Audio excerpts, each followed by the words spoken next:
s'il y a moins de travail, il faut partager le temps de travail.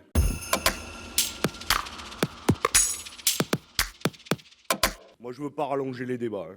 Franchement, c'est pas... Non, mais c'est pas le groupe, là. Mais là, il y a quand même un petit débat politique, là. Et je rappelle, c'est pas nous qui déterminons l'ordre du jour. Alors, je vois que ça s'énerve.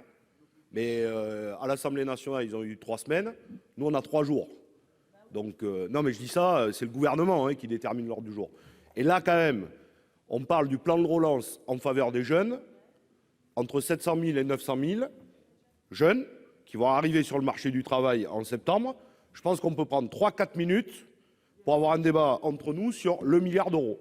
Moi, je vous le dis, monsieur le ministre, je voudrais savoir, est-ce que vous avez évalué le nombre de jeunes que ça va concerner, ces dispositifs? Parce que je pense que 4 000 euros pour un chef d'entreprise, dans la vision libérale qui est la vôtre, et j'essaie de m'y placer, c'est pas suffisant. C'est-à-dire que le chef d'entreprise qui veut embaucher, il va prendre les 4 000 euros, c'est un effet d'aubaine. Mais ça ne va pas entraîner des centaines, des milliers de chefs d'entreprise à embaucher. Dans votre vision, si c'est ça, il faut y aller comme sur l'apprentissage, où on a mis 8 000 euros, c'est-à-dire une année entière où on le paye, on le conditionne, sur 3 ou 5 ans, on dit voilà, on paye la première année d'embauche, chargée avec les cotisations, mais vous engagez à les garder 3 ou 5 ans le jeune.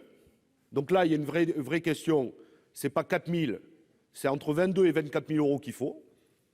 Voilà. Et donc c'est pas 1 milliard, c'est 5.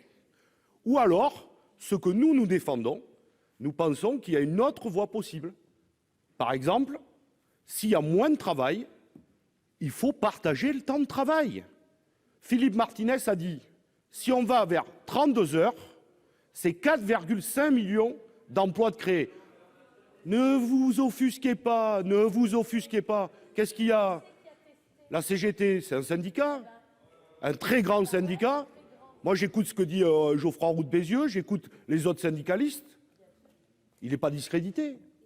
Il y a une question pour relancer la consommation. Il faudra augmenter les salaires, et notamment les petits. Et puis, il y a une dernière question. C'est il faut travailler moins longtemps. Sinon, on va boucher le marché du travail. Et donc, la réforme des retraites que vous voulez mettre sur l'établi 2 ans de plus au travail, ça va retarder l'entrée des jeunes massivement sur le marché du travail. Et je vous remercie, Madame la Présidente.